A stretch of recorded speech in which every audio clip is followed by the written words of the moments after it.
Hey everyone, welcome back to another video. So after I published that last video, it seemed that there were a couple people that were still a little bit confused on hooks, so I wanted to make a dedicated video to talk about those.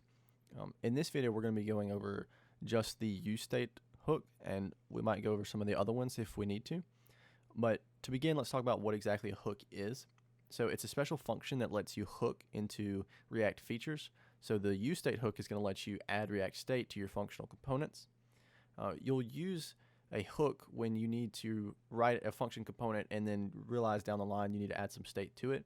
So instead of having to convert the whole thing to a class component like you previously had to, now you can just use the hook. And if you don't know what a class-based component looks like, here's an example. So you would have your class component and your constructor. You'd have your initial state here, and then when you needed to access that, you would call this.state. Whatever the value is that you wanted, and so that could get a little bit confusing. So now instead we can just use this hook. So what exactly does calling useState do? Well, it's going to declare a state variable, and so our variable is going to be called count, but it could be called anything you want, and this is a way to preserve some of the values between function calls. So this is a new way to use the exact same capabilities that I just showed you with this.state provided in class. The arguments that we pass to useState are the initial state, so you're only going to do that once. And unlike with classes, this state does not need to be an object, or it's not limited to be an object. It can be a Boolean, it can be an integer, it can be really any value that you want. And so then the last thing is, what does useState return? So useState returns a pair of values, which is the current state, and then a function that we're going to use to update that state. So if none of that made sense to you, don't worry. It's all in the React docs, and I'll link that below. But I'll come over here and give you guys an example. So the first thing we need to do is import useState from React. And then we'll just come right here, and we'll declare our state variables that we want. So I want a count variable, and then I need a function to update that count variable. So I'll say set count. And so then this is equal to the useState hook.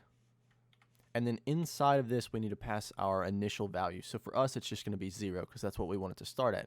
But this is where you could put a string or an object, really anything that you could possibly need, you can put in there. So we'll just leave that. And then the next thing we need to do is we need to replace this 0 with that count object. And so if I save that, you'll see nothing has updated. It still says 0, and that's because our initial value for the count variable is 0. So if we want to increment that, we need to use the setCount function to update that count variable. And we'll do that by adding an onClick function here, and I'll call that add1, and then I'll just pull that out and do that here. So const add1, it's going to be an arrow function, and then here all we need to do is say set count, and this just needs to be count and then increment by 1. Okay, so now if we click this, you'll see that it increments, and so we can click this however many times, and every single time we do, it's just going to go up by 1, right? So let's go back and talk about what we just did. So to begin, on line 7, we initialized our count variable and declared our setCount function to update that count state variable, and we initialized that variable to 0. Okay, and then we came down, and on our button click, we want to run this function that uses that setCount function to increase that count variable by 1, and then we want to return that value from this function, or from the setCount function, the count variable, here inside of our markup using the count variable. So I hope that this helped to clear some of this up for you. Like I said, if you're still a little bit confused, I'll leave the link to the docs down below. But if you enjoyed this video, please leave a like and subscribe, and I will see you in the next one.